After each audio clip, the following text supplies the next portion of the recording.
Sejam todos bem-vindos aqui ao nosso último dia da nossa semana de volta às aulas. Fazendo aí uma programação diferente para a gente conhecer aí discussões mais atuais sobre a administração pública, né? Hoje a gente vai falar a respeito de fragilidade financeira, ciclo fiscal e crise municipal, né? Nosso convidado é o professor César Pioski, que daí o professor Anderson vai apresentar melhor, tá? Então sejam muito bem-vindos todos e vamos começar aí a nossa conversa. Anderson, por favor. Boa noite, pessoal, caros alunos do curso de Administração Pública, alunos na Universidade Estadual de Goiás. Primeiramente, agradecer a participação do César em uma noite de sexta-feira, né, diretamente lá de Catalão, Goiás, e agradecer a presença de todos, né, fazer aqui também o reconhecimento ao professor Rodrigo Coelho, né, que fez toda a articulação, toda a intermediação para que esse evento ocorresse, né, o que é uma tradição no nosso curso de Administração Pública. Sempre na primeira semana de aula organizamos um evento, né, em parceria com o centro acadêmico também, que eu tenho que fazer às vezes, e os demais professores. Com isso, nós fechamos agora a primeira semana de aula, né, e falando de um tema que é totalmente inerente à administração pública, né, que é finanças públicas.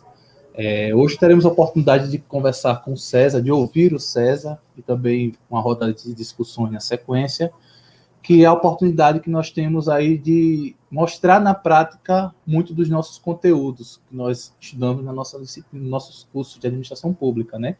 A disciplina de finanças públicas, a disciplina de planejamento e programação na administração pública, as disciplinas de economia, introdução, micro, macro, economia brasileira, são cadeiras que têm total inter-relação. E para isso aí, hoje nós temos o professor César Pioski, ele que é economista, formado pela Universidade Federal do Maranhão, mestrado em economia pela Universidade Federal de Uberlândia e doutorado concluído no ano passado, também pela UFO, né? César é pesquisador, professor, atua também na área produtiva, né, como economista, como consultor, e desenvolveu um trabalho interessantíssimo no âmbito das finanças públicas municipais. Então, nada mais interessante, né, nós que estudamos administração pública na cidade de Arapiraca, segundo maior município de Alagoas, após Maceió, que é capital, e sabemos aí a importância de entender e compreender as finanças desses municípios, né? Não só de Arapiraca, como as cidades circunvizinhas aí, a qual muitos de vocês residem, né, vivem e convivem. Então, hoje nós vamos falar um pouco sobre gestão financeira municipal, né, no âmbito de crise, no âmbito de ciclo, no âmbito das finanças públicas e a economia do setor público, né? Então, a oportunidade de nós estudarmos as finanças no âmbito das ciências econômicas. E com isso aí eu passo a palavra para o professor César, para dar início aí à apresentação. Olá a todos, professor Rodrigo, muito obrigado, professor Anderson, muito obrigado pelo convite, né? Os alunos do campus de Arapiraca, né? Tive a oportunidade de conhecer ainda em 2019, né? Antes dessa pandemia toda, essa cidade muito agradável, né? Estive lá com o professor Anderson, né? E eu gostaria, inicialmente, de agradecer o interesse e o convite, né?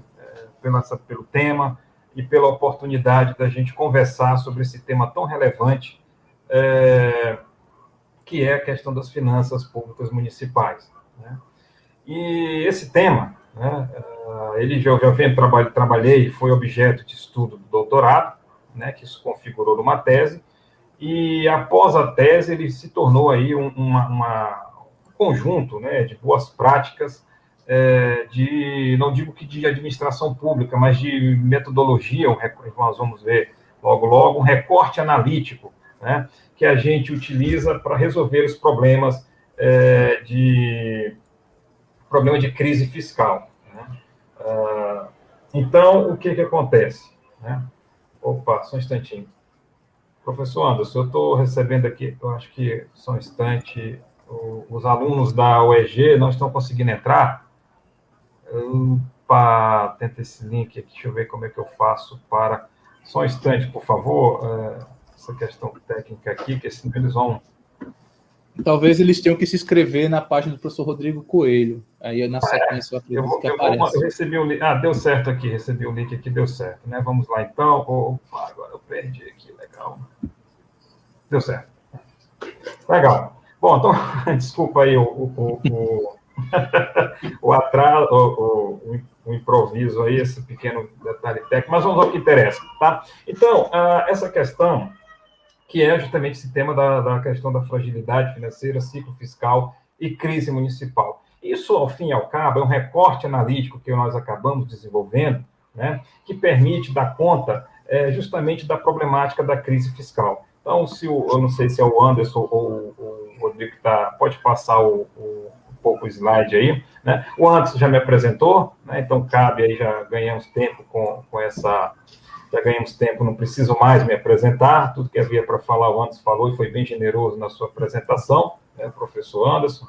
Então, pode passar para o segundo slide, por gentileza. Bom, qual é a motivação desse estudo? Né? É preencher uma lacuna que é existente na literatura das finanças públicas. Né? Agora, quando a gente fala de finanças públicas, nós estamos fazendo menção ao ente subnacional. Então, isso é o primeiro problema que nós encontramos na hora que foi da delimitação desse campo de estudo, né? É justamente que a literatura referente às finanças subnacionais, porque finança subnacional é finança de Estado e municípios, né? Ela é tratada de maneira igual às finanças da União. Qualquer livro de finanças públicas que você for pegar que tem uma pegada na parte da economia, ou seja, como os economistas enxergam o problema das finanças públicas, né, ele é direcionado à problemática da União, né, e quase sempre, por tabela, por consequência, né, é trabalhado de maneira igual. Você deduz ali que a mesma prática da União é a que vai ser aplicada para Estado e para município. Nós vamos ver que isso não é uma verdade. Isso muito prejudicou a contribuição dos economistas em dar conta dessa problemática da crise fiscal e crise financeira, que crise fiscal e crise financeira, nós entendemos essas duas como crise municipal. Daí o tema, daí o tópico lá no tema, né, constituindo o tema, crise municipal. Né? É uma crise fiscal e crise financeira. Mais para frente nós vamos definir melhor o que é uma crise fiscal, entender melhor o que é uma crise fiscal, o que é uma crise financeira. Então, o grande problema, né, que já começou daí. Então, como é que a gente faz? Tem alguma coisa aí que não está batendo, né? Alguma coisa que não está permitindo a gente compreender bem esse fenômeno. Tá? Então, a motivação foi justamente essa, a partir de desenvolver, preencher essa lacuna existente. Olha, pela lei de responsabilidade fiscal, né, já está claro ali que a tributação da União ela tem um caráter diferente da tributação dos estados e municípios. E se você pegar o conjunto de municípios do Brasil, próximo mais de 5.500 e pouquinhos, professor antes que sabe isso de cabeça, 5.568, professor antes, me corrija. 5.765.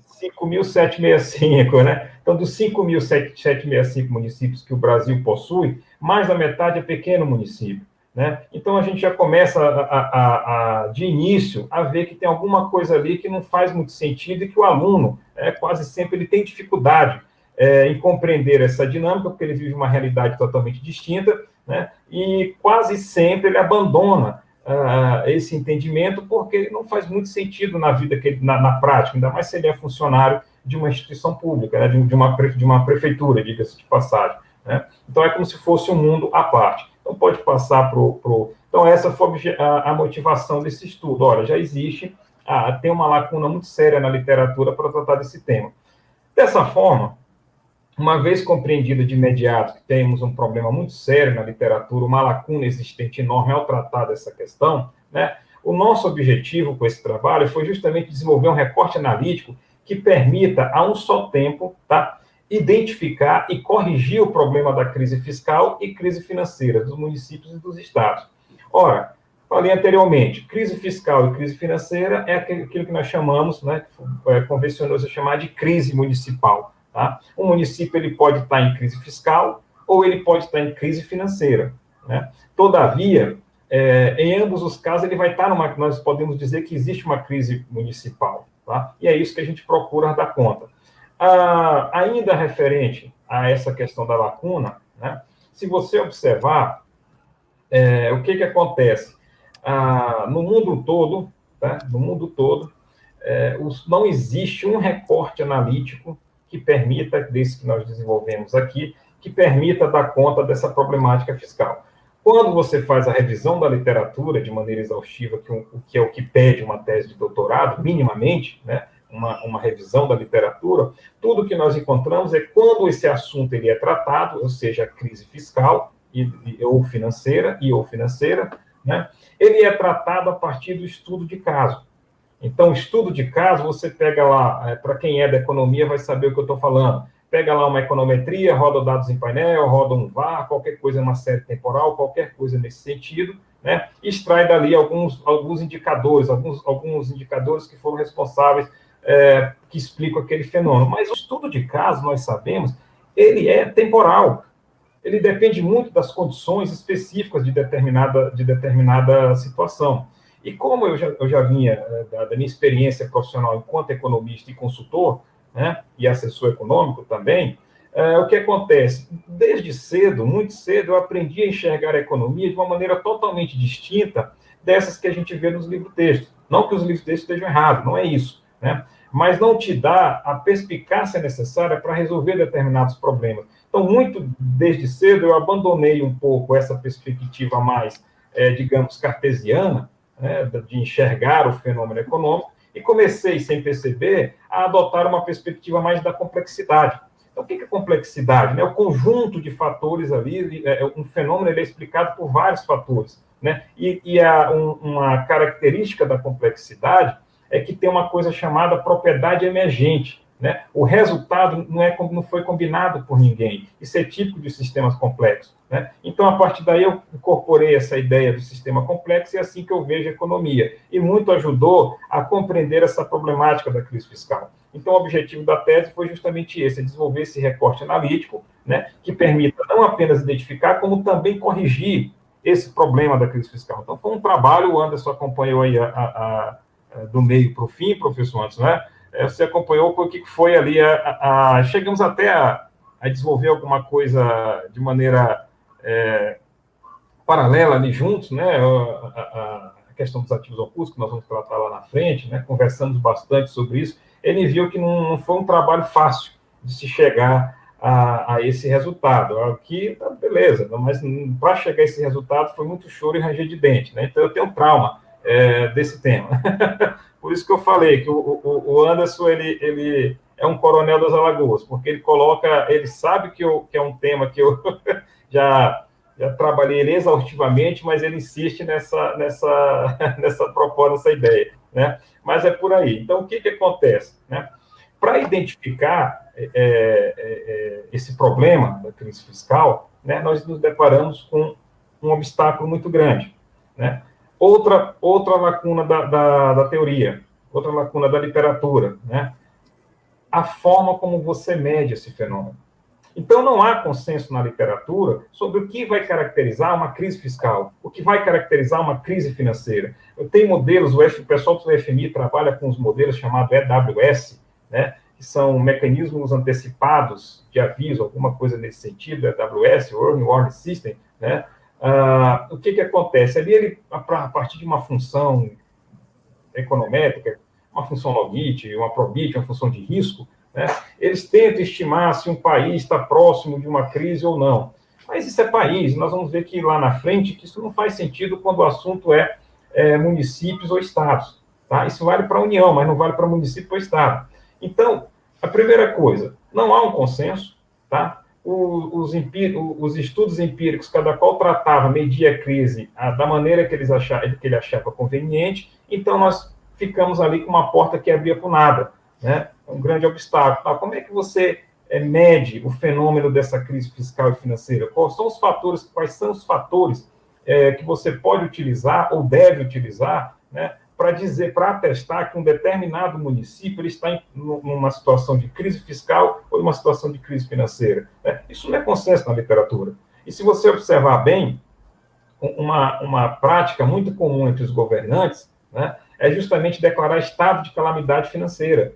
E ali você é obrigado a aceitar, porque você não sabe se de fato o município está numa situação que justifique uma calamidade financeira ou não. É muito comum também um gestor, quando ele assume o governo, especificar, reclamar que não tem recurso. E você não é obrigado a acreditar naquilo. Você não tem condições de avaliar quão precária está a situação do município, ou não. Né? Então, é justamente para corrigir essa lacuna que nós tivemos que desenvolver.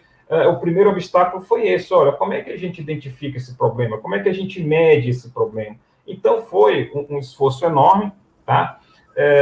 Só para identificar e maior ainda para corrigir. Então, primeira coisa, como é que a gente identifica? Então, a partir de muito estudo, muita pesquisa, muito, como diz a brincadeira, muito choro e ranger de dente, né? Nós conseguimos uma saída, identificar a maneira como é que você trata desse fenômeno. Né? Você pode passar o slide, por gentileza, a maneira como você trata do fenômeno. E aí é que está a hipótese da fragilidade financeira. Então, primeira questão, como é que a gente mede, né, o problema da crise municipal, da crise fiscal e financeira, a crise municipal? Né? Primeira coisa, a partir dos escritos de Minsky, Hyman Minsky é um economista, tá? Para quem não é da área de economia, então, Hyman Minsky é um economista que foi o pai, é o pai da hipótese de fragilidade financeira, né? E o que especifica essa hipótese da fragilidade financeira? Bom, a fragilidade financeira, né, diz respeito à natureza inerentemente instável das economias capitalistas. Então, Minsky trabalhou essa questão da instabilidade financeira, tanto é que esse livro dele aí é o mais famoso, Estabilizando uma Economia Instável, e lá ele destrincha por completo, tá? Como é que ocorre, por que as economias capitalistas, no capitalismo financeiro avançado, se assim queiram definir a atual fase do nosso sistema econômico, né? Por que essas economias são inerentemente estáveis, elas são quedadas a crises constantes e recorrentes, né? E aí o Minsky desenvolveu essa hipótese da fragilidade financeira. Olha, o sistema econômico ele tem uma capacidade imanente à crise, mas de onde vem essa capacidade imanente à crise? Né? Vem justamente da maneira como os agentes estão a financiar o seu processo de investimento. Então, quando um agente, né, ele financia o seu processo, a depender da maneira como os agentes estão a financiar o seu processo de investimento, né, você tem ali uma situação de fragilidade financeira que, dentro em breve, vai se conformar numa estrutura de crise, vai entrar em crise. A crise de 2008 é um exemplo clássico disso. Né? Se você fizer uma pesquisa aí sobre a literatura subjacente, você vai encontrar que existem autores e até mesmo alguns analistas, e eu não estou falando de analista acadêmico, né? Falando de analista de Wall Street, coisa parecida, né? Que declarou que em 2008 nós estávamos vivendo um momento Minsky, ou seja, olha, tudo isso aqui, todo esse derretimento financeiro global que nós estamos passando, o Minsky já havia antecipado em 77, essa obra dele é de 77, se não me engano, ou 78, né? Foi de 78, entre 78 e 82 que ele veio desenvolver essa questão, e ademais, né?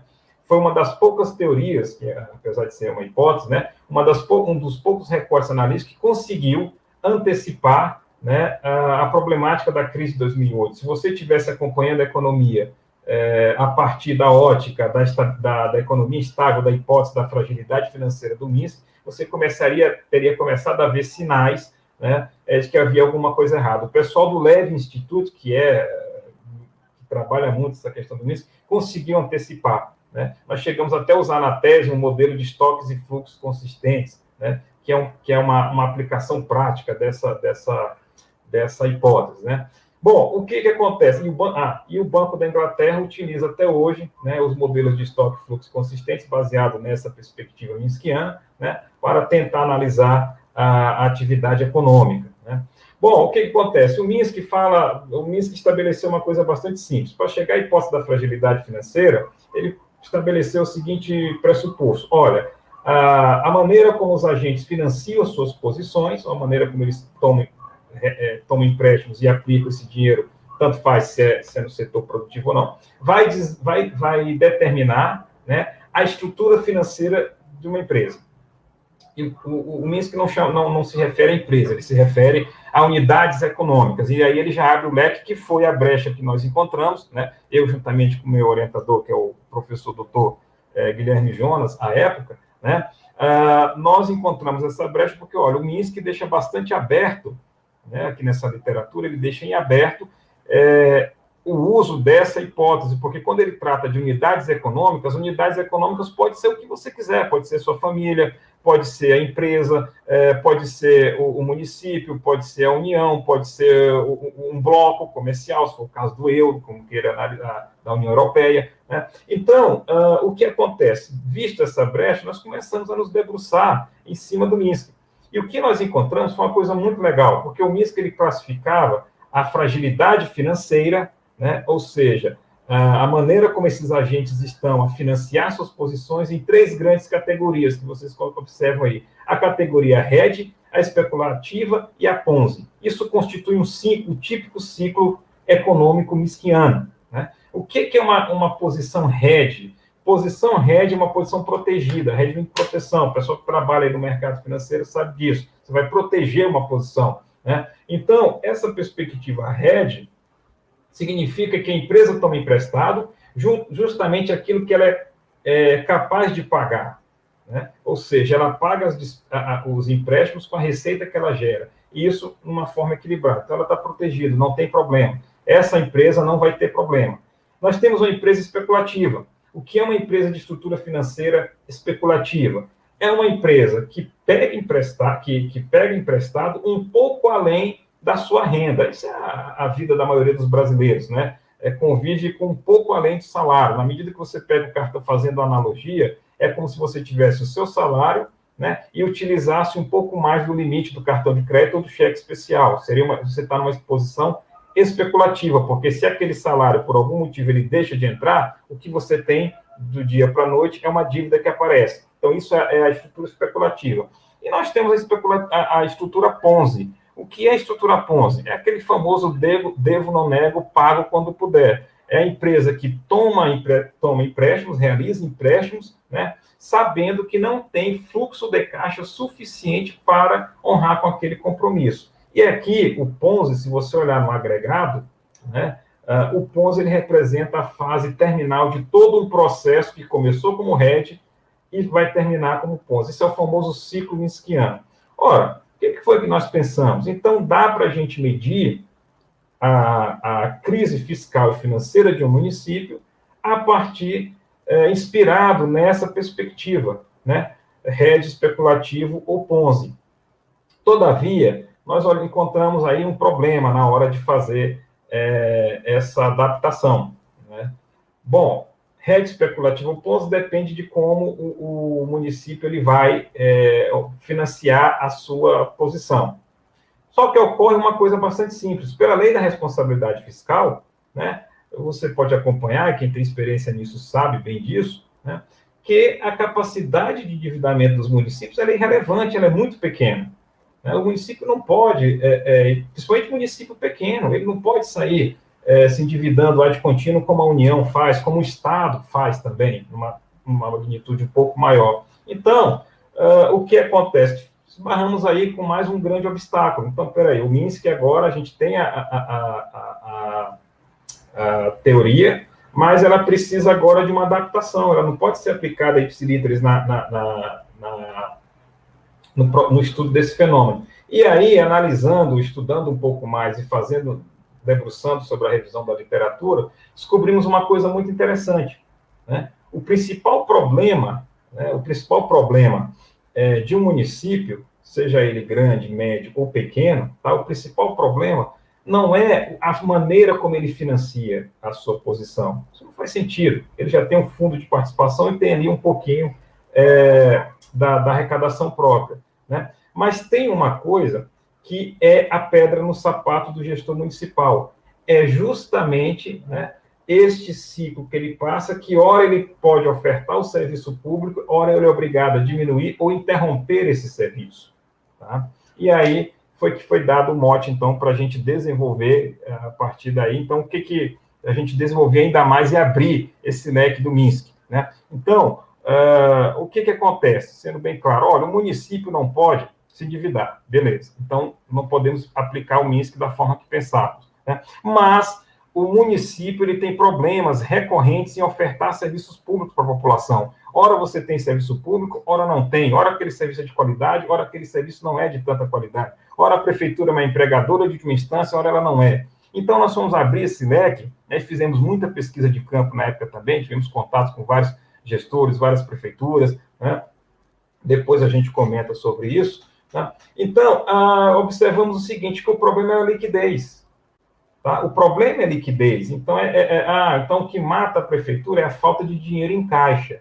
E aí foi possível, né, destrinchar, então, aplicar a teoria do MINSC às finanças municipais, e agora nós conseguimos, com isso, né, identificar, né, como é que você mede esse fenômeno da crise fiscal municipal. Observa que nós abandonamos aquela prerrogativa, aquela ambição, né, de tentar definir uma crise fiscal. Isso não fazia muito sentido, tá? Seria arbitrário, acabaria sendo arbitrário. Mas nós, a partir do MINSC e do desenvolvimento matemático, da expansão, né, da expansão matemática das fórmulas do MINSC, o que foi que nós descobrimos? Que o que interessa é o grau de liquidez desse município, tá? É o grau de liquidez. E isso, se você for observar na literatura, a maior parte dos indicadores, né, eles são indicadores estáticos ou são indicadores ex post, né? Os contabilistas ajudaram bastante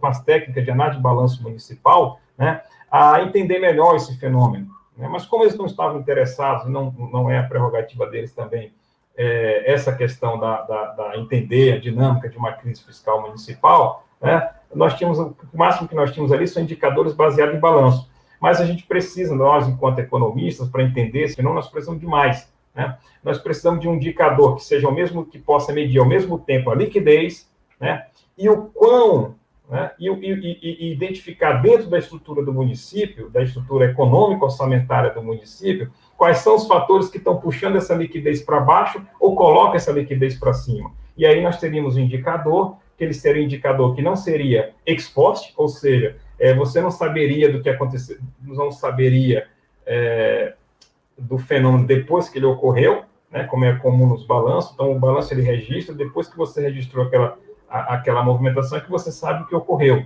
Nós precisaríamos ir um pouco além, né? Nós precisaríamos identificar quais são os fatores que estão puxando a liquidez desse município para baixo e quais são os fatores ali que você pode medir, pode atuar para corrigir esse tipo de problema. Então, nós abandonamos, né, repetindo, nós abandonamos a ideia de tentar definir o que é uma crise fiscal municipal e passamos a classificar, né, as tesourarias dos municípios a partir da ótica da fragilidade financeira. Então, você pode passar, então, não? O que aconteceu? O resultado foi uma coisa muito interessante. Nós criamos, então, um sistema que pode funcionar como um sistema de rating, tá, de risco financeiro de um município. Tá? São 6 ou 8 categorias: estabilidade financeira, fragilidade fiscal, crise fiscal e financeira, né? Essa categoria, ela diz tudo a partir de um único balanço que a gente coloca de ponta cabeça, tá? Faz lá, tira daqui, põe dali, faz uma adaptação desse balanço, né? A partir de um único balanço, nós conseguimos identificar quais são os fatores que está puxando a liquidez para baixo e que está puxando a liquidez para cima. Eu vou rapidamente dar uma lida aqui. Não se preocupe com esses termos, esse termo tal, né, que está nessa coluna esquerda aqui para mim. Isso aí diz respeito aos recursos de longo prazo. Tá? Isso aqui foi só um preciosismo acadêmico que você é obrigado a seguir para ser fiel àquilo que o MINSC colocou. Tá? Esse tal aqui, então, ele pode ter só duas situações. Ou ele é positivo ou ele é negativo. Ou o município está com recurso de longo prazo, ou ele não tem recurso de longo prazo. Se ele tem recurso de longo prazo, ele pode realizar investimentos, sobretudo em infraestrutura. Se ele não tem recurso de longo prazo, ele não pode desembolsar um centavo sequer em investimento. E vai depender de emenda parlamentar e coisas afins para tentar fazer alguma coisa de estrutural na cidade, né? O que acontece? Esse MI, que é a coluna do meio, tá? Representa as despesas de custeio, tá? Quanto o sistema econômico, quanto aquela prefeitura, ela retém de recursos só para custeio.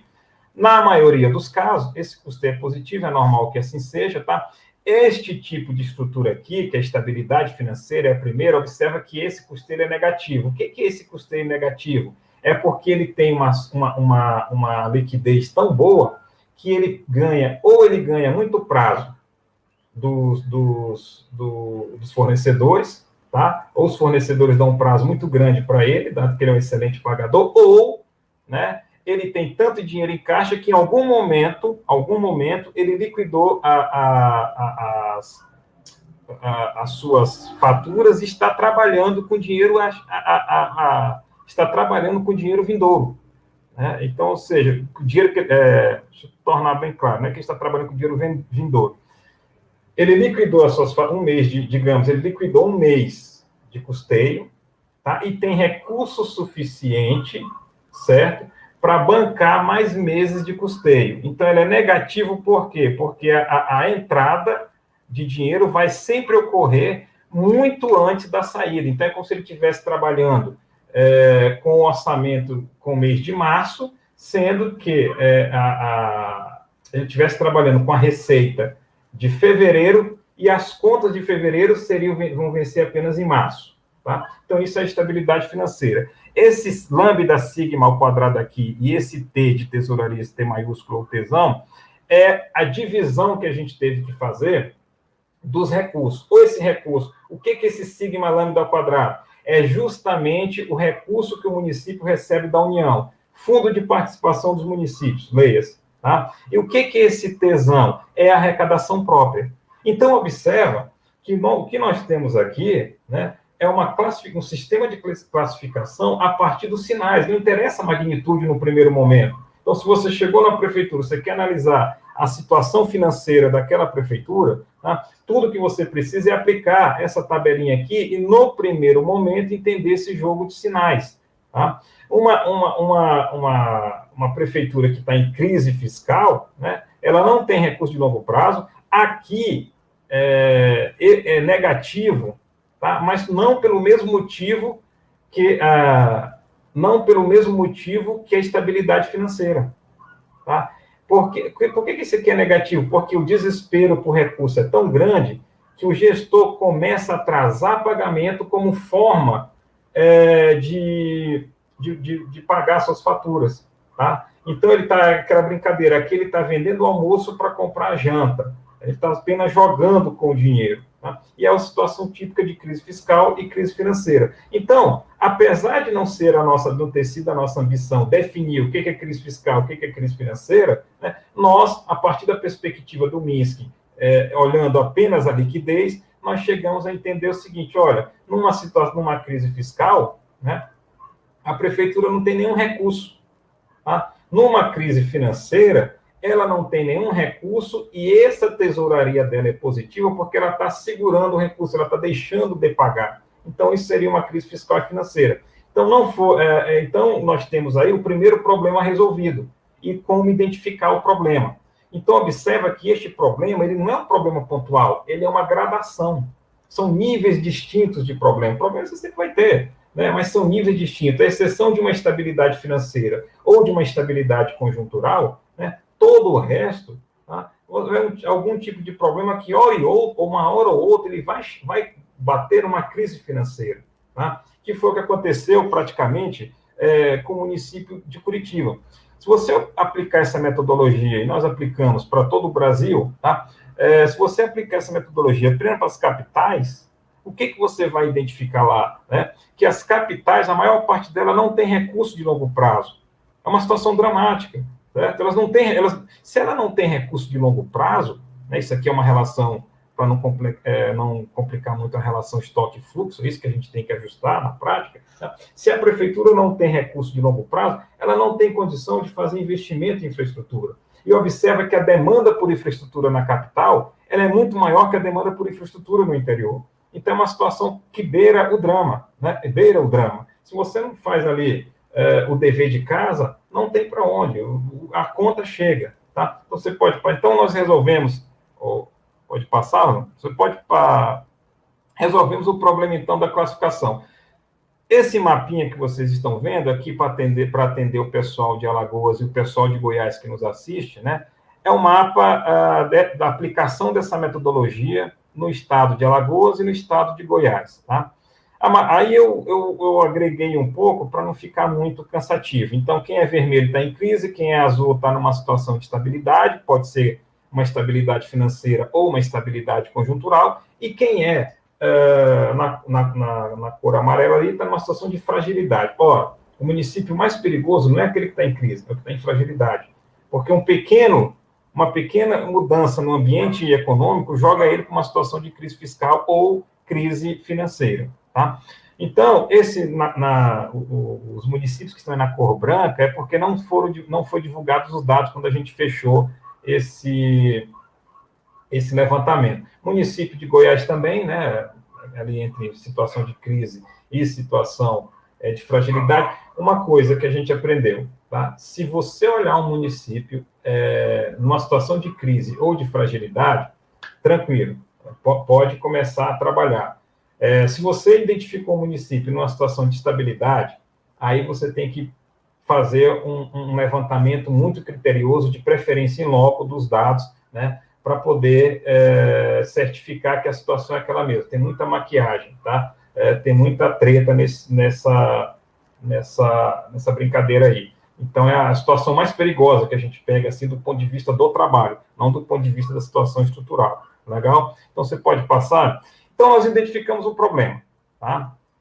Só que nos deparamos com outro tipo de problema, tá?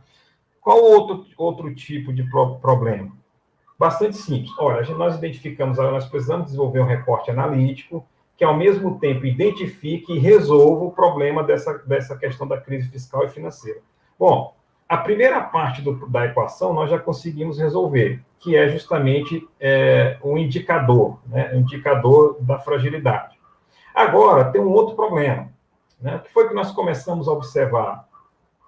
Nós começamos a observar, e aí eu volto lá ao começo da nossa conversa, nós começamos a observar uma coisa muito interessante, que as finanças dos municípios parecia totalmente descolada das finanças da União, sobretudo da atividade econômica. Então, nós tivemos anos que a atividade econômica foi péssima, tá? E a arrecadação do município o fundo de participação do município não foi tão péssimo assim. Tá? E aí começamos a identificar o seguinte: olha, tem outro problema aqui, tá? Tem algum problema aqui. E aí nós vamos, mexe em cima, mexe embaixo, já insatisfeito, né, com a maneira como os livros textos que a gente estuda nas universidades tratam essa questão. Aquilo vale para o padrão ouro, não vale para o sistema monetário moderno, para essa atual fase do nosso sistema monetário, não vale apenas para o padrão ouro, tá? Nós identificamos o seguinte, né, que a União, ela tinha uma dinâmica totalmente distinta da dinâmica dos municípios e estados, no que diz respeito ao processo de arrecadação e gasto. E aí, nós fomos pesquisando e deparamos com uma coisa que foi, assim, um divisor de águas dentro desse recorte analítico, né? A partir daí, nós seguimos uma outra trajetória, que foi descobrir que a União não precisa, tá? A União não precisa de tributos para financiar seus gastos, tá? Bom, o que acontece?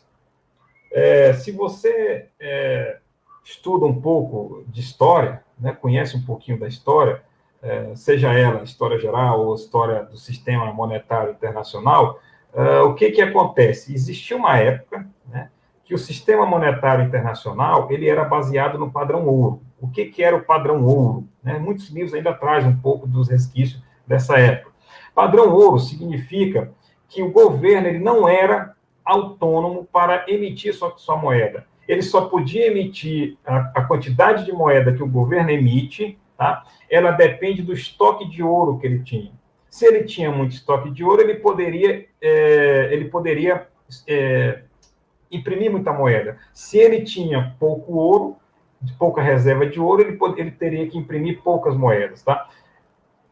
O sistema foi para o espaço, tá? O sistema foi para o espaço. Aí sim, faz sentido você falar que a União, né, qualquer que seja o ente federativo, tá? Faz sentido você falar que a União só pode gastar aquilo que ela arrecada. No padrão ouro, sim, porque ele não tem o monopólio da emissão de moeda.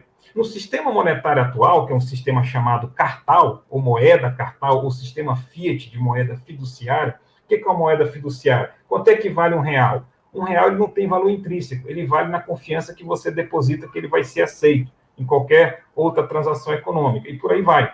Então, no sistema monetário atual, que é um sistema de papel-moeda, tá? O que acontece? A União, ela tem o monopólio da emissão de moeda. Somente ela pode emitir moeda, ninguém mais. Se ela pode emitir moeda, tá? Se somente ela pode emitir moeda, significa que ela pode colocar a máquina, a impressora da Casa da Moeda, para rodar ad contínuo. E, pasme, ela faz isso. Tá? Ela faz isso. E nós descobrimos, então, esse indício que nós encontramos em Locke, nós fomos atrás, então, da teoria. O que nós descobrimos? Nos deparamos com a moderna teoria monetária. Por que isso foi um divisor de água para nós? Foi um divisor de água porque nós aprendemos a olhar um orçamento público não pela noção de equilíbrio, mas pelos efeitos que aqueles gastos podem ter na economia. É uma coisa totalmente diferente, é uma visão totalmente distinta do que se tem. Tá? Você olha, analisa uma política econômica, não se ela é certa, se ela é errada, se o câmbio deve ser 3, 4 ou 5, se a taxa de juros deve ser 2, 3 ou 6, não importa. Você analisa pelas consequências que aquilo vai ter na economia. Tá? Então, o que acontece? Nós nos deparamos com a moderna teoria monetária, e na moderna teoria monetária nós nos deparamos com algo que basicamente me deixou perplexo durante um bom tempo, até eu conseguir entender de fato e me convencer que é assim mesmo que funciona. Eu provei para mim mesmo que é de fato assim que funciona. No sistema monetário atual, a União não precisa arrecadar tributo, porque ela tem o monopólio da moeda. Muito pelo contrário, os tributos só podem ser gerados a partir do gasto do governo, gasto da União, não do Estado e município, tá? Gasto da União.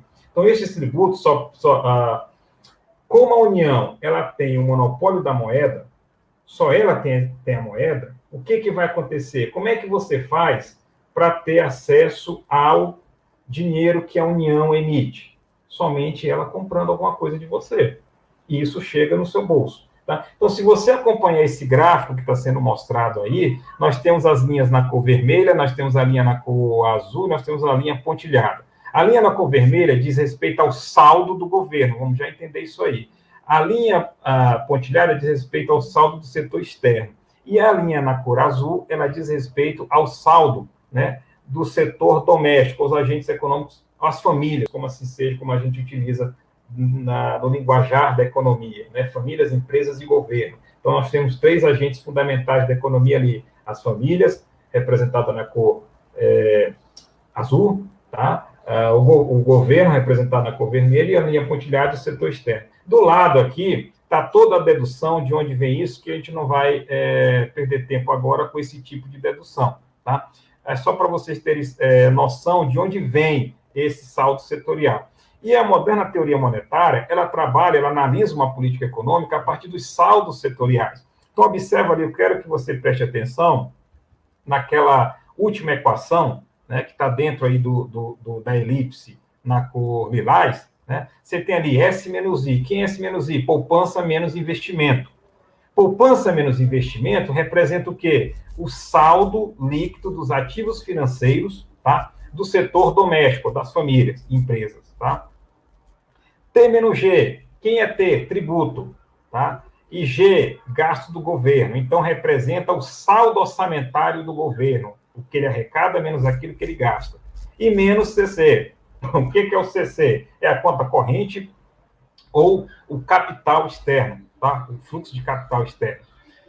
Bom, dado que no sistema econômico, tá, o dinheiro ele não sai do nada para algum lugar, ele tem que sair de algum lugar para outro lugar, né? Ou esse dinheiro vai estar com as famílias, ou ele vai estar com o governo, ou ele vai estar com o setor externo, ou distribuído entre eles. E esse gráfico mostra justamente qual é o saldo das famílias, do governo e do setor externo. Observe o seguinte, de 2000 até o ano de 2010, né, qual é o saldo do setor governo? Ele é um saldo negativo. Tá? Ele é um saldo negativo. Está lá, olha aí embaixo, está abaixo da linha zero, tá? De menos 6% aproximadamente. O que vai acontecer? Significa que o gasto do governo é muito maior que a sua arrecadação. Por outro lado, qual é a contrapartida, olhando para a linha de cima, lá na cor azul, qual é a contrapartida desse déficit governamental para as famílias? Você vai observar que a poupança das famílias supera o volume de investimentos. Os agentes econômicos domésticos, eles estão superavitários, ou seja, eles estão acumulando ativos líquidos. Quando é que essa situação começa a se reverter? Né? Quando o governo passa a incorrer em sucessivos superávites. Tá? Quando ali, a partir do ano de 2010. Tá? Quando o governo começa a incorrer em sucessivos superávites, o que vai acontecer? Os ativos das famílias começam a decrescer, começam a diminuir. Então, as famílias começam a perder ativo líquido. Isso aqui significa que o governo está economizando e as famílias agora estão gastando. E esse gasto do governo esse gasto das famílias está sendo convertido para os governos. Tudo isso, depois a gente pode até tirar um tempo aí para fazer um mini curso ou workshop com mais detalhes da moderna teoria monetária, né? Tudo isso para explicar somente o seguinte: olha, é o gasto do governo que vai gerar a riqueza no setor privado, tá? Essa riqueza financeira, diga-se de passagem. Então, quanto mais o governo gastar, guardado as devidas proporções, mais você vai ter ali o gasto no setor privado. O que isso representa? Uma coisa bastante simples, tá? Que nós descobrimos. Ora, se a União, para a União ela não precisa de tributos para financiar gastos, os tributos eles entram como uma política econômica, tá? Eles assumem o papel de política econômica. Qual é o papel do tributo pela moderna teoria monetária? É retirar o excesso de dinheiro da economia. Não é financiar o gasto do governo. O governo ele pode financiar esse gasto, guardadas as devidas proporções, nós vamos ver lá na frente, tá? Guardadas as devidas proporções, ele pode financiar esse gasto apenas emitindo moeda e gerando dívida. Essa dívida vai gerar um ativo financeiro para os agentes domésticos, para as famílias e empresas. Legal? Então, isso nós descobrimos. Olha, então a União, ela não depende de tributo. Se ela não depende de tributo, aquilo que eu aprendi no livro das finanças públicas, que o governo precisa arrecadar para depois gastar, né, não faz sentido. Faz sentido apenas para Estado e município. Por que faz sentido para Estado e município? Eles não têm poder de emitir moeda. A União tem. E como a União tem poder de emitir moeda, é necessário que ela gaste para que esse dinheiro possa chegar até os agentes privados, chegar até nós. Se ela não gasta, ele não vai chegar até nós. Né? Então, isso gerou um problema enorme, porque daí nós temos um fenômeno que juntamente com a fragilidade financeira, ele vai gerar a crise fiscal, que é o que nós chamamos de assimetria, tá? De incentivo, de estímulo, de assimetria fiscal entre a União e os estados e municípios. Diga-se de passagem, a restrição sobre a qual está sujeita a União para gastar não é a mesma restrição que está sujeita os municípios e estados têm para gastar. Né? O que isso implica? Um problema enorme. Tá? Se pode passar, por favor? O que isso implica? Um problema enorme. É aquilo que nós chamamos, tá?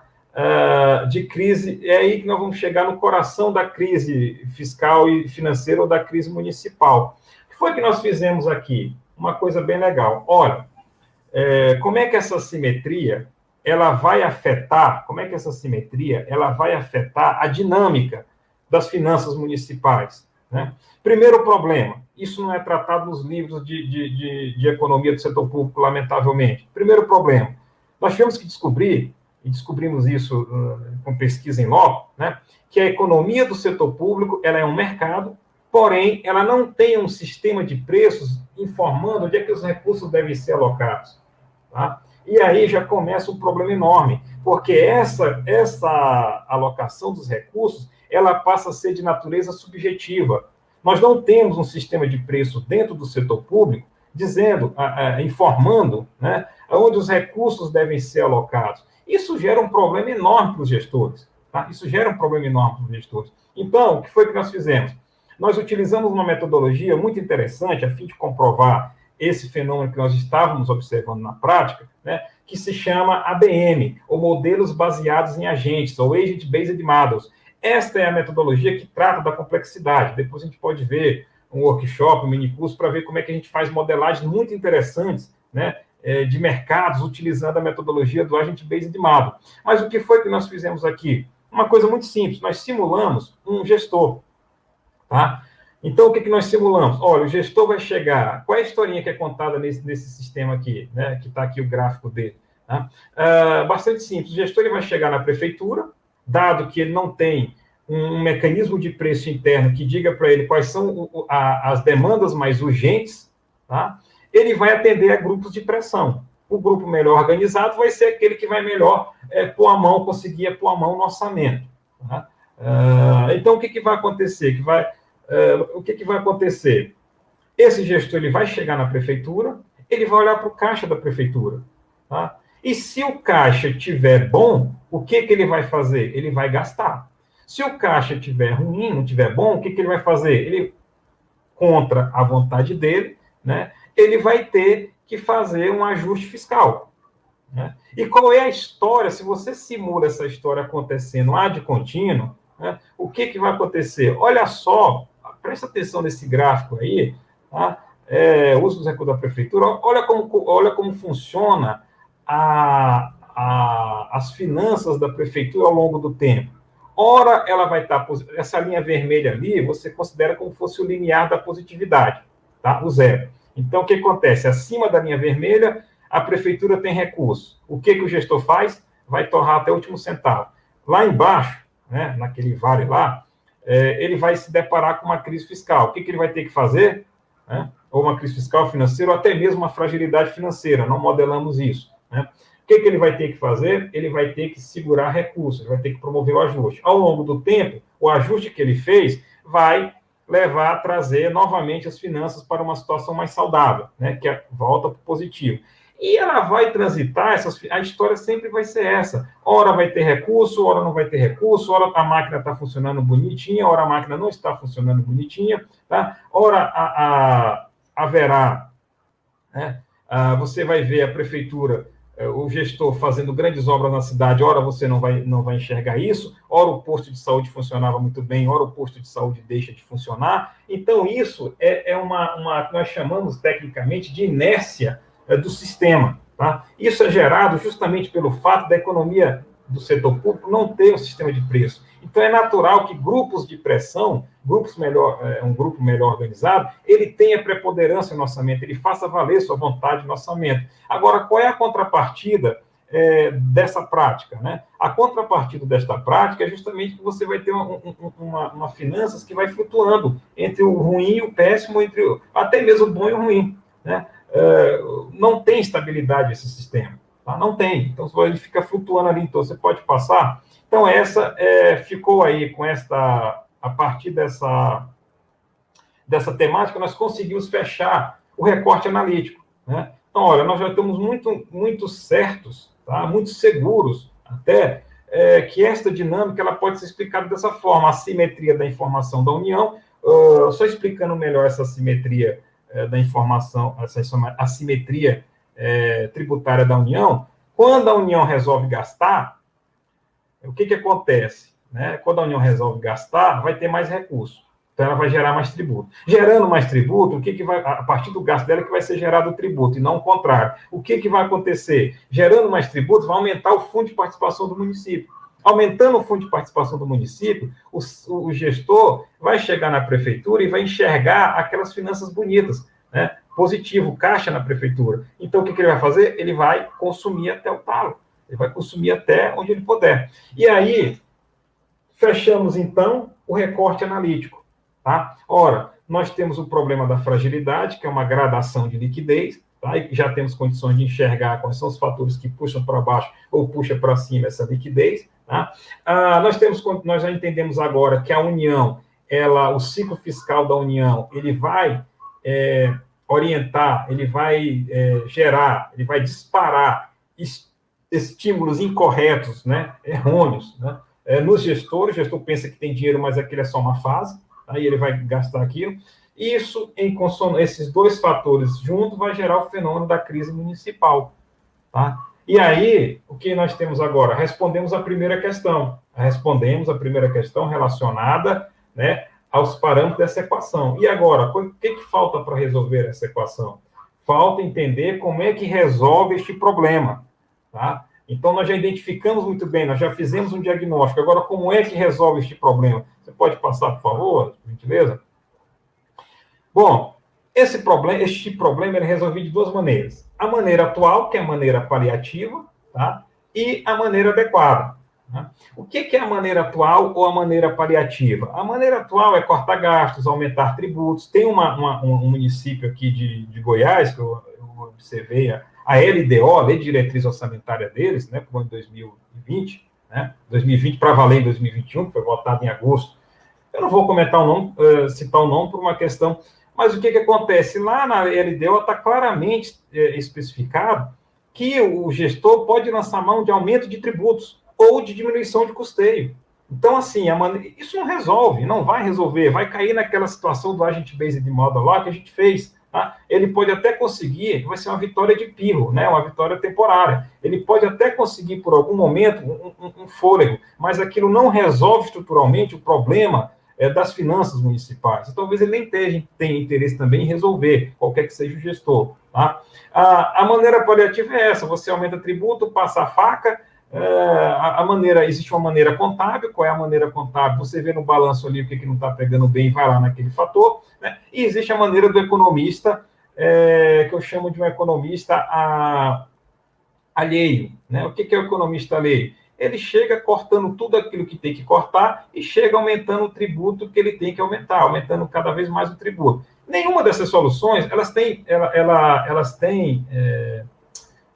perenidade, né? Elas são temporárias e são paliativas. Então, a maneira adequada que nós identificamos para resolver o problema dentro do contexto que nós criamos ali é a identificação de ativos ocultos. E aí o professor Anderson, né, tem uma experiência muito boa nessa questão da identificação dos ativos ocultos, nós dois juntos, né? Nós chegamos a percorrer algumas cidades aí de Alagoas, né,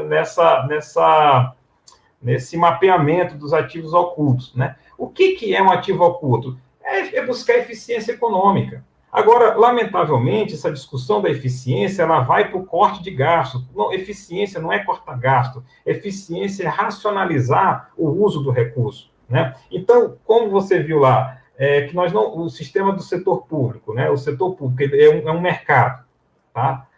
Que não tem um sistema de preço para determinar a alocação dos recursos. O que você precisa fazer? Você precisa se basear, se você não tem um sistema de preço na alocação dos recursos, você vai ter que se basear num outro parâmetro, para ver se os recursos estão sendo bem alocados ou não. E qual é o parâmetro? A relação insumo-produto, ou seja, uma relação simples de eficiência.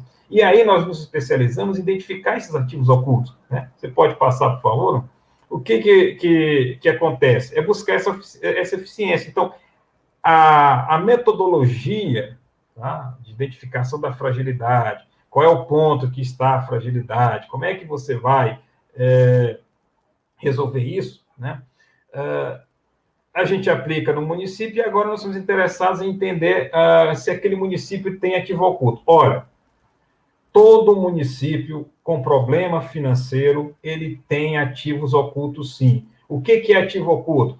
É a ineficiência, ele está operando de maneira eficiente, a alocação dos recursos está muito subjetiva, não tem um critério econômico. E o critério econômico, né, diga-se que é uma relação insumo-produto, não necessariamente uma relação de preço-produto, tá? Que é outro problema que é gerado pela lei da licitação. Ela busca o menor preço, mas não necessariamente a melhor economicidade. E tem alguns problemas aí que a gente é cansado de relatos exaustivos na literatura sobre isso. Mas vai lá, aplicando essa metodologia da eficiência, apenas a título de exemplo, isso aqui foi onde a gente aplicou toda essa metodologia, tem município em Alagoas, que eu não vou citar nome, né, que tem 12 milhões, certo? Apenas na pasta da educação. Tinha. Então, essa mudança de Fundeb, eu não sei como é que isso vai acontecer.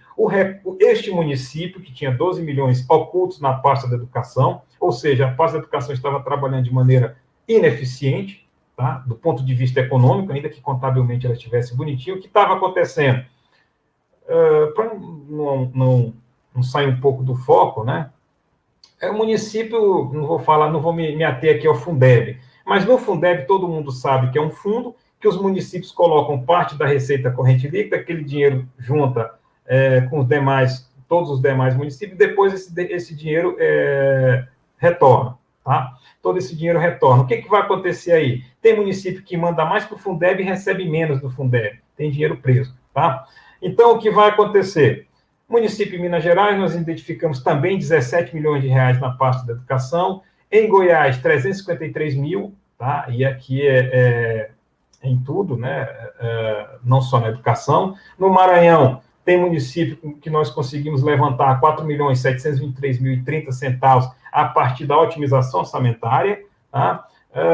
Mais outro com 2.135.000. Esse 2.135.000 preliminar, tem esses dois asteriscos aí, preliminar. E o município do Paraná, apenas com renegociação de dívida, conseguiu apurar 17 milhões do ponto de vista econômico. Então, senhores, é basicamente isso, né? E todo esse ferramental, esse recorte analítico, ele foi validado, tá? Ele foi validado, esse município do Paraná é a cidade de Curitiba, tá? Ele foi validado no Plano de Recuperação de Curitiba, o PRC. O Plano de Recuperação de Curitiba, o famoso PRC, né, tem muitas das medidas que foram tomadas, elas estão em consonância com aquilo que a gente já vinha desenvolvendo. Legal? Então, basicamente é isso. Eu gostaria de agradecer a atenção e presença de todos vocês. A gente fica aberto aí qualquer dúvida que tenham em relação a essa temática, nós podemos discutir sem problema algum, tá? Espero ter sido útil aí de alguma forma, tanto para o pessoal da administração pública quanto para o pessoal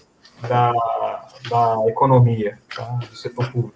Tá? Muito obrigado, gente. Vamos ficar lá, professor Anderson, fique à vontade. Ótimo, César. Eu sou um pouco suspeito para falar, né, de finanças públicas, que é uma área que eu tenho muita paixão. Nós temos aqui um público bem diverso, César. Temos aqui alunos que estão ingressando agora no curso, temos alunos que já estão lá no meio do curso, em vias de formação. Talvez os termos técnicos para os alunos os novatos, né, os calouros, seja um pouco complicado, mas no decorrer da trajetória acadêmica de vocês, eles ficaram mais claros, né? O economista fala muito economia, né? As economia do setor público, nem tanto. Nós teve aqui até algumas perguntas, até abro para quem quiser fazer um questionamento, né? Teve um bem interessante aqui do Iamar, que é aluno do 5º período, salvo engano, e eu vou até quebrar um pouco o protocolo, eu vou responder e na sequência eu passo a bola para você, César, vamos fazer assim? Pode ficar à vontade, aí nós estamos aqui, estamos entre amigos, né? Exato. Professor, ontem o presidente afirmou que a partir de março irá retornar com o auxílio emergencial por mais 4 meses. Qual a sua opinião em relação à inflação e aos impactos na economia? Voltar é melhor? E aí eu te respondo o seguinte, Iamar, voltar não é melhor, voltar é necessário. Isso nem muitos economistas, né, de uma linha mais desenvolvimentista, como é meu caso, né, o caso do César também, keynesiano, heterodoxo, né, podem associar isso à irresponsabilidade fiscal, né? Mas quando você vê economistas, né, do cunho mais liberal defendendo o retorno do auxílio emergencial, é que a gente sabe que o tamanho do buraco, né? Agora, trazendo um pouco para a fala do César sobre finanças públicas, né? Tão importante quanto o auxílio emergencial é a questão das PECs de socorro a estados e municípios, né? Eu acho que elas são importantíssimas. E quando a gente vê a fala do César, a gente entende basicamente o seguinte, e concordo com ele também e faço também essa coisa. Isso vai ajudar? Vai ajudar, mas vai acalentar, não vai resolver. A grande questão nesse período aí pós-pandemia, né, tá disposto no seguinte cenário, na seguinte situação, né? Como os municípios vão lidar, certo, com as questões orçamentárias e com o cumprimento da LRF, né? Já saiu uma série de matérias, sobretudo nos municípios do Ceará, que vários deles já estão descumprindo lá o limite de gasto pessoal, que é de 60% da receita corrente líquida, né? E com a diminuição da dinâmica econômica, né, você vai ter um cenário aí mais complicado. Por quê? Muitas pessoas estão renegociando, estão deixando de pagar o IPTU. E muitos municípios também estão isentando o pagamento do tributo. E como o César falou, o mecanismo de preço dos municípios é o que ele arrecada. constitucionalmente pelo FPM, né, que é disposto a partir da arrecadação do governo federal, né, imposto de renda, né, IPI, etc. e tal, quanto também da arrecadação própria, do esforço próprio. Isso aí coloca um cenário muito difícil, né, e muito desafiador. E o que o César faz no seu trabalho é justamente entender essa situação de médio e longo prazo. Outro caso, né, complementando e passando a palavra para você, César, é que aqui em Alagoas, uma série de municípios, de prefeitos, quando assumiram agora no início desse ano, colocaram que pegaram o município quebrado. Não estou falando só dos municípios pequenos, o próprio prefeito de Maceió declarou isso em uma série de entrevistas. Então, o que é o município quebrado, né? O que é o que ele chama de município quebrado? Basicamente, é muito o que o César falou em relação à arrecadação, em relação àquele cenário onde você tende ao endividamento. E esse endividamento para o município, pelo próprio arranjo federativo, né, que o Brasil possui, né, ele é colocado como um desafio maior. Muito embora você tenha aí o Plano Mais Brasil, de 2019, né, aquela fala da equipe econômica do atual presidente de menos Brasília, mais Brasil, mas eu não sei, no cenário pós-pandemia, no cenário de crise fiscal e problemas de ordem federal, que consequentemente desagam nos estados e municípios, a gente vai conseguir um cenário mais otimista. César? Bom, legal, obrigado. Concordo, né, professor? A gente já conversa aí há um bom tempo, troca ideias a respeito da economia, da situação econômica. Basicamente por aí mesmo, né? É Cleomar o nome do... Iamar. Iamar? Uhum. Iamar? Iamar. O Iamar, ele é do curso de Economia, da Administração Pública? Ele é da Administração Pública, ele. É bem bom. Bom, Iamar, só complementando a questão do professor Anderson, né? O que acontece? Essa pergunta que você fez, né, no primeiro momento, né, ela parece até que foge um pouco do foco da discussão, mas em hipótese alguma, né? Se você observar bem, teve um momento que nós falamos da simetria de tributária que existe entre a União e os estados e municípios. Isso é decorrente do famoso regime de federalismo fiscal, né? O que acontece, né? E eu falei também, na parte da moderna teoria monetária, né, que era um instrumento que você deve analisar, por isso que ela é muito oportuna essa sua pergunta, né, que foi aparentemente, pelo instrumento da moderna teoria monetária, o que vai acontecer? Nós analisamos uma política econômica, né, a partir dos seus efeitos. Aí parece que você está muito preocupado com os efeitos, né? Eu não falei sobre isso, mas qual é o limite? Nós falamos ali, eu falei o seguinte, olha, a União não precisa de tributos, né, para financiar seus gastos, guardadas as devidas proporções. E qual é a proporção, né, isso está lá na própria teoria, da moderna teoria monetária, qual é este limite que a União possui, tá, para expandir seus gastos, né? É a pressão inflacionária.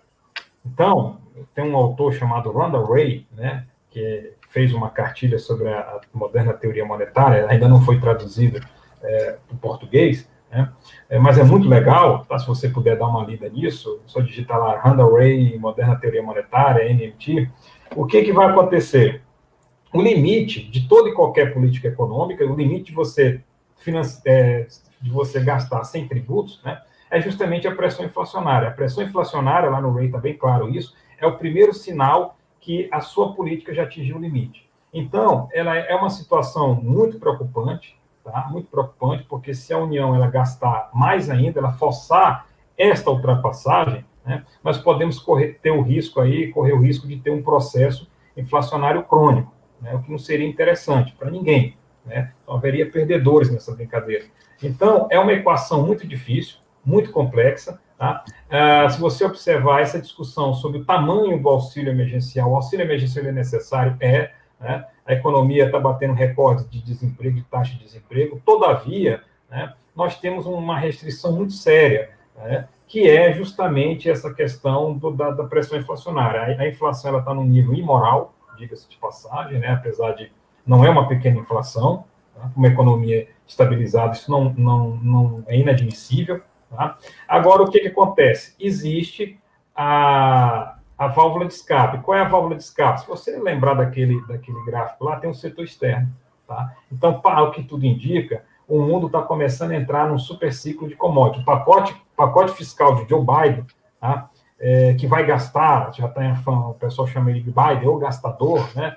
Se ele levar a cabo essa promessa dele mesmo, o que vai acontecer? Você vai ter uma supervalorização das commodities e o setor externo pode absorver um maior, dar fôlego, diga-se de passagem, o setor externo ele pode dar um fôlego para esse auxílio emergencial ser de um tamanho maior ou por um período de tempo maior. Na atual situação, você tem razão, é muito preocupante isso, tá? É bastante preocupante. Nós estamos financiando uma situação que estruturalmente ela está depreciada e precisamos recuperar o crescimento de maneira urgente, né? Caso isso não aconteça, a situação piora bastante. Eu não sei se eu respondi a tua questão, mas se não ficou claro, entre em contato aí depois com a gente, qualquer coisa nesse sentido, né? Aciona o professor Anderson, o professor Anderson gosta de perguntas, então ele gosta de discutir essas perguntas, mas é por aí, tá?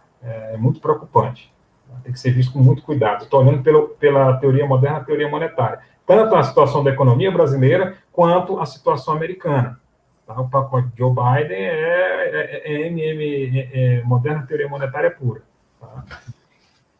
Perfeito, César. O Jonas faz uma pergunta, né? O senhor acha que a limitação de gasto é inútil, visto que é impossível um governo quebrar na própria moeda?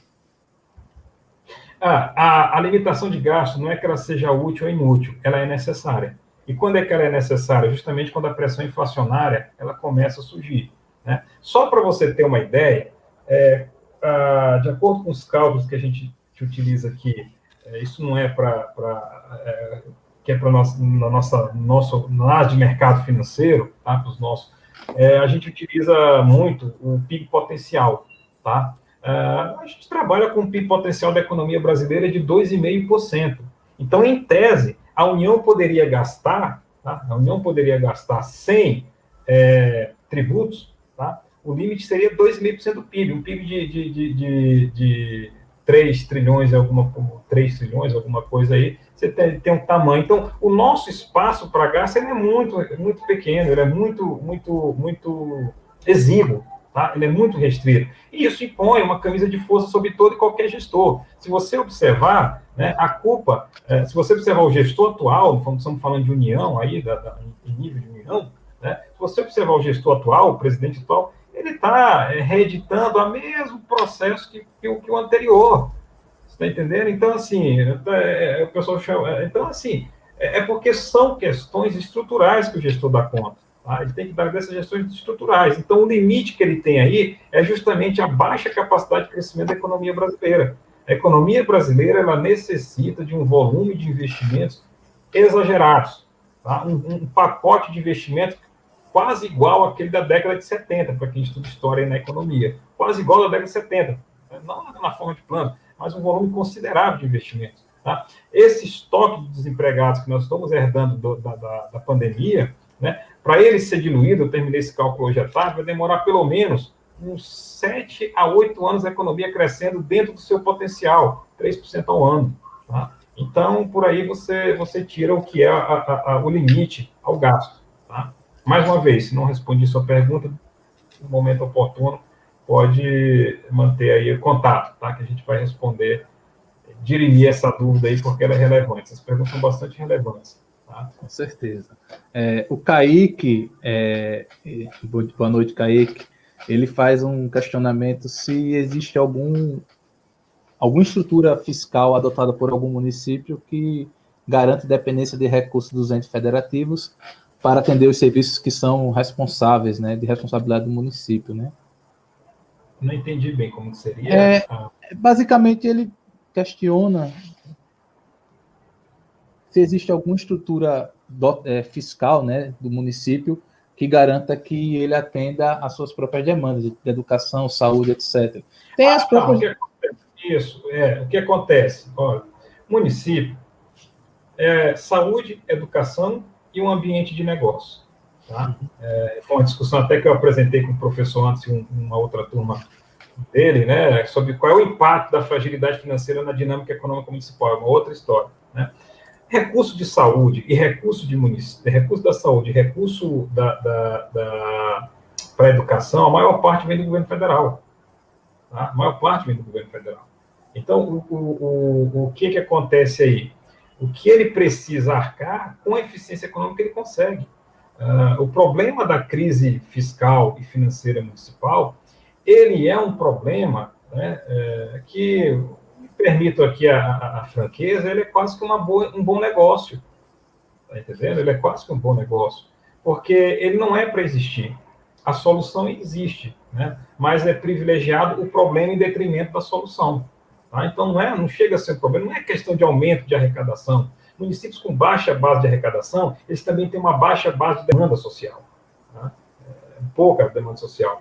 O governo federal tem muitos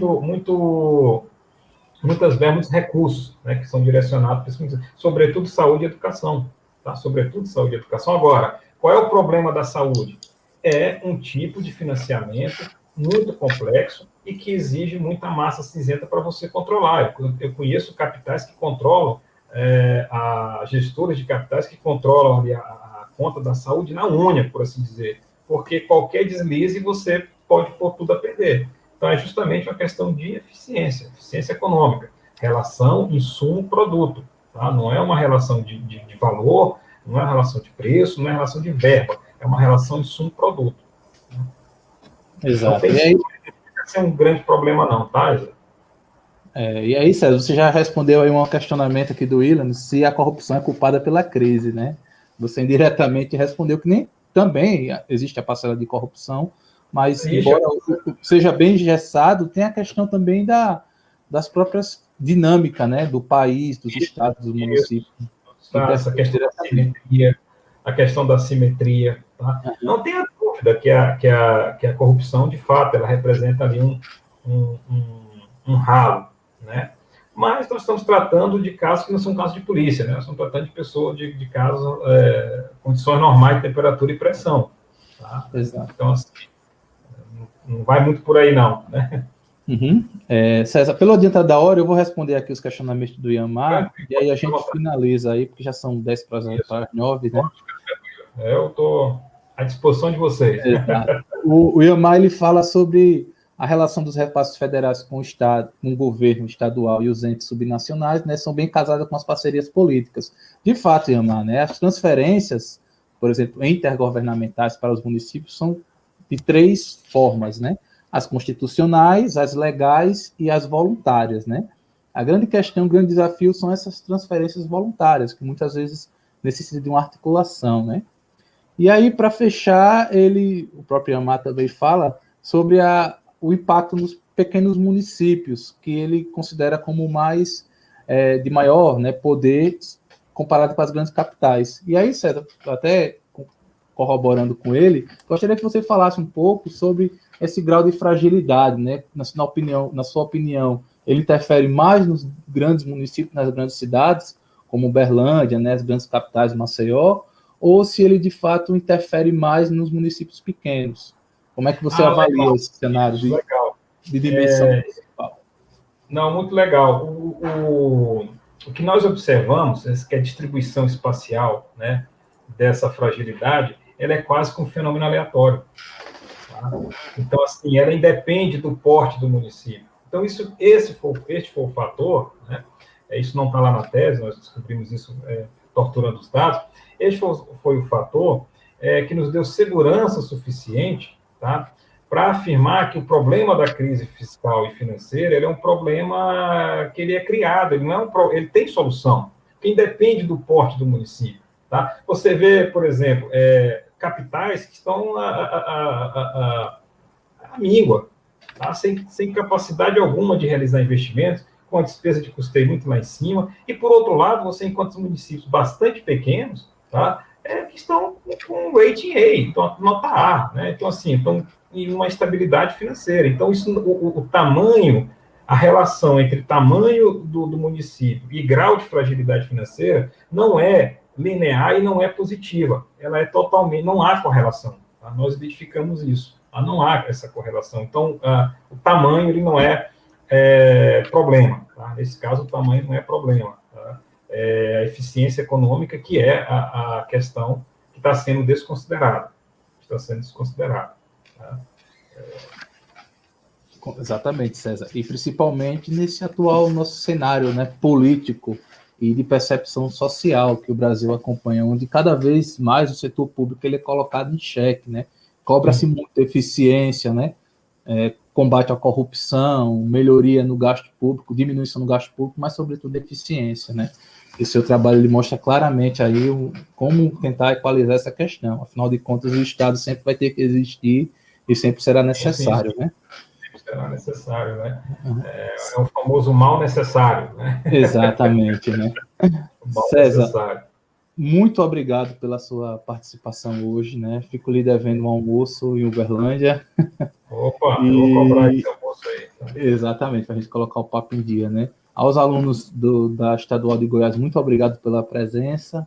O curso de Administração Pública funciona no município de Arapiraca, aqui na região agrestina, né? Fica a 170 quilômetros de Maceió, certo? E estamos aí à disposição para conversar, dialogar, né? Colocamos também aí disponível o nosso curso, nossos professores, para o que for necessário, né? Aos alunos de administração pública também, semana que vem retornamos às nossas atividades de aula, né, no formato online, né? Segunda-feira, alunos de micro, estou presente, e os demais professores. Rodrigo, você quer falar alguma coisa? Quer encerrar? Enfim, está falando aqui no chat. Sim, assine a lista de presença, por gentileza. Está disponível o formulário. Isso que eu ia dizer. Só para assinar a lista de presença aí. E agradecer ao César. Nossa, muito legal aí, realmente, o seu trabalho, muito instigante aí para a gente. Obrigado. Que bom que você veio compartilhar isso com a gente, tá? Obrigado, Anderson, César, pessoal todo, um abraço aí para vocês. Obrigado, Rodrigo. Obrigado, Anderson. Obrigado a todos que nos assistiram, tá? Sucesso. E estamos aí, tá? Qualquer coisa, a gente vamos mantendo contato, estou à disposição. Desejo sucesso aí para o campus de Arapiraca, né? Repetindo, a cidade muito agradável, pitoresca, né? Tivemos aí em 2019, e no momento oportuno a gente volta aí novamente para poder colocar os papos de dia, né? Tomar aquele café com o Rodrigo, né? Ótimo, ótimo. E o Anderson está devendo um almoço para a gente aí, viu, Rodrigo? Obrigado. Obrigado, gente. Tudo de bom, hein? Sucesso. Tudo de bom. Valeu.